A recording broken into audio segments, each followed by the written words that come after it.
अस्सलाम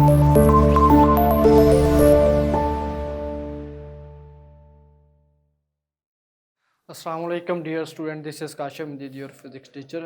स्टूडेंट, आज हमने चैप्टर 5 के न्यूमेरिकल्स को डिस्कस करना है और इस टॉपिक में हम इंशाल्लाह पूरी एक्सरसाइज के जो न्यूमेरिकल हैं वो डील करेंगे। सबसे पहले हम स्टेटमेंट की तरफ मूव करते हैं। जो आपके पास फर्स्ट स्टेटमेंट है, इसमें स्टूडेंट आपने स्ट्रेस, स्ट्रेन, यंग्स मॉडुलस, ठीक है, equation of continuity, Bernoulli equation, इन सब के जो फार्मूले हम लास्ट पे ड्राइव करते हैं उनको हाईलाइट किया था, वही बेसिकली आज के न्यूमेरिकल्स में यूज़ होंगे। तो फर्स्ट हम स्टेटमेंट देखते हैं, steel wire of length 2 metre. अब स्टील की जो वायर है इसकी लेंथ कितनी है जी? 2 मीटर। तो इसको हमने गिवन डाटा में length of wire is denoted by L is equal to 2 metre. अब स्टूडेंट नेक्स्ट देखिएगा, क्रॉस सेक्शनल एरिया उसका गिवन है 2 इंटू 10⁻⁻6 मीटर स्क्वेयर, और मीटर स्क्वेयर भी ऐसे यूनिट में है, लेंथ भी ऐसे यूनिट में है, तो हम इसको चेंज नहीं करेंगे, इसको हमने ऐसे डिनोट कर दिया। अब स्टूडेंट इसको आपने स्ट्रेच किया, stretch by a force of 200 newton. अब ये जो 2 मीटर लेंथ की वायर थी जिसका एरिया इतना था, उसके ऊपर आपने फोर्स लगा के उसको स्ट्रेच किया। फोर्स कितनी लगाई है उसके ऊपर? 400 न्यूटन। इसको मैंने एफ से डिनोट कर दिया। और next Young's modulus of steel. अब स्टील का मटेरियल है तो इसके लिए यंग्स मॉडुलस, आपको मैंने बताया था कि यंग्स मॉडुलस जो टेबल था साइड पे, इन सारी वैल्यूज़ को आपने याद करना है। यहाँ पे गिवन, अगर गिवन नहीं भी होगी तो आपने खुद यहाँ पे इसको लिखनी है। तो यंग्स मॉडुलस की वैल्यू को वाई से डिनोट करेंगे, जो कि 2 इंटू 10⁻11 न्यूटन पर मीटर स्क्वायर इसका यूनिट है। और फिर कहता है कि आपने फाइंड करना है calculate the extension of the wire. आपने इसमें एक्सटेंशन फाइंड आउट करनी है कि अगर आप इतनी फोर्स लगाते हैं 2 मीटर लेंथ वायर के ऊपर तो वो कितनी स्ट्रेच होगी, एक्सटेंशन कितनी आएगी उसमें, वो आपने फाइंड आउट करनी है। अब स्टूडेंट इसको देखिएगा, इसमें बेसिकली आपके पास यंग्स मॉडुलस का फार्मूला यूज होगा, जो कि आपके पास यंग्स मॉडुलस क्या होता है? y is equal to stress over strain. ठीक है, ये आपके पास स्ट्रेस ओवर स्ट्रेन का फार्मूला है। अब स्ट्रेस का फार्मूला क्या होता था? Force by unit area. और स्ट्रेन क्या होती है? Change in length over original length.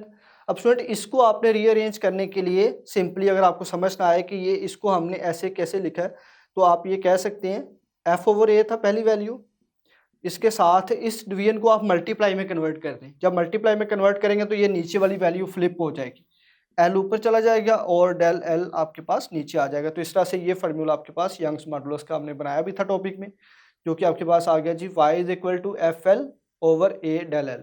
अब ये यंग्स मॉडुलस का फार्मूला हमने बना लिया। इस फार्मूले से स्ट्रेस ओवर स्ट्रेन, स्ट्रेस की वैल्यू पुट की, स्ट्रेन की वैल्यू पुट की, इनको मल्टीप्लाई किया और ये आपके पास बन गया। अब आपने इस डेल एल की वैल्यू फाइंड आउट करनी है, तो इसको क्या करेंगे, इसको आप इधर शिफ्ट कर दें और ये जो y है ये इधर डिवाइड हो जाएगा। ठीक है, तो इस तरह से इन दोनों को रिप्लेस करना है जस्ट आपने।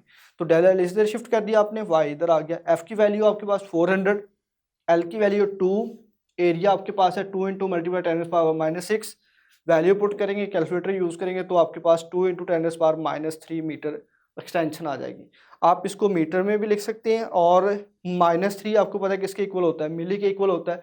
तो 2 मिलीमीटर भी आप इसका आंसर लिख सकते हैं, 2 मिलीमीटर। तो दोनों तरह से बुक में यूं लिखा हुआ है तो यूं ही लिखा रहने दें। अगर आप मिलीमीटर में लिखना चाहते हैं तो मिलीमीटर में भी लिख सकते हैं। तो उसमें 2 मिलीमीटर की एक्सटेंशन आएगी जिसकी लेंथ 2 मीटर थी और इसका एरिया इतना था, फोर्स इतनी थी, तो स्टील में 2 मिलीमीटर की एक्सटेंशन आएगी। ठीक है, अब स्टूडेंट हम नेक्स्ट न्यूमेरिकल की तरफ मूव करते हैं।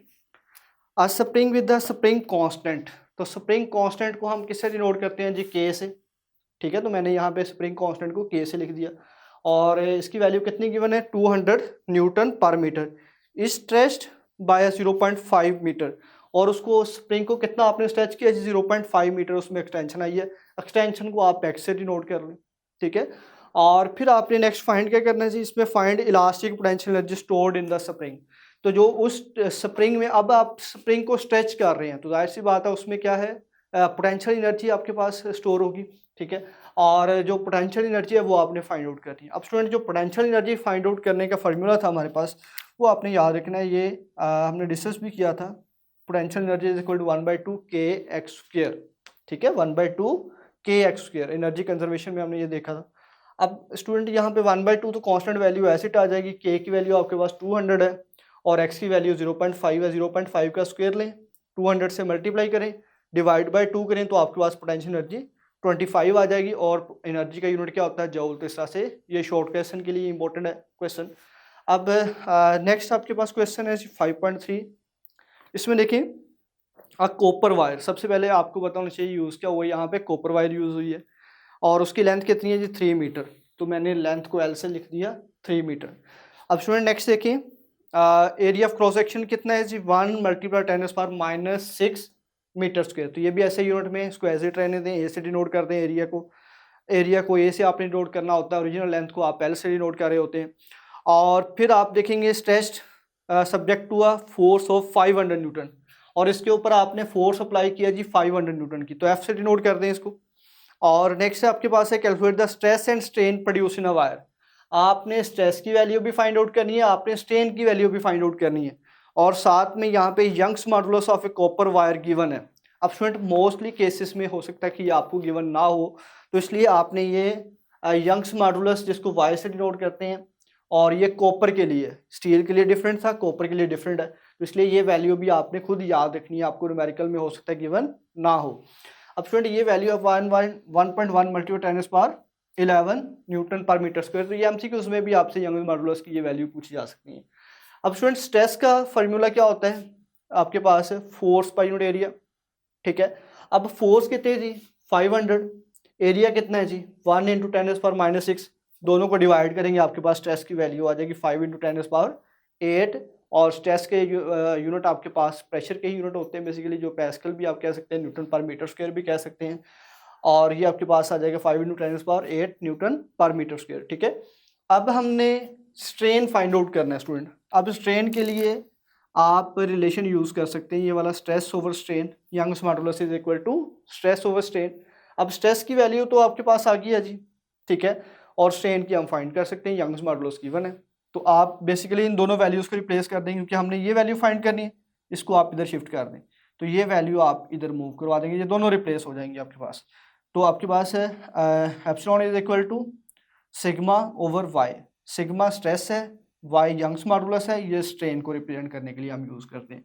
तो सिग्मा की वैल्यू आपके पास ये जो अभी आपने ड्राइव की है ये पुट कर दें, यंग्स मॉडुलस ये वैल्यू है यहाँ पे पुट कर दें, कैलकुलेटर से डिवाइड करें, आपके पास स्ट्रेन आ जाएगा। अब स्ट्रेन आपको पता है कि ये रेशो है दो लेंथ्स के बिटवीन, और यहाँ पे आपके पास इसका कोई यूनिट नहीं होगा, ठीक है, तो इसलिए स्ट्रेन हैज़ नो यूनिट, ये टॉपिक में भी हमने डिस्कस किया था, ओके।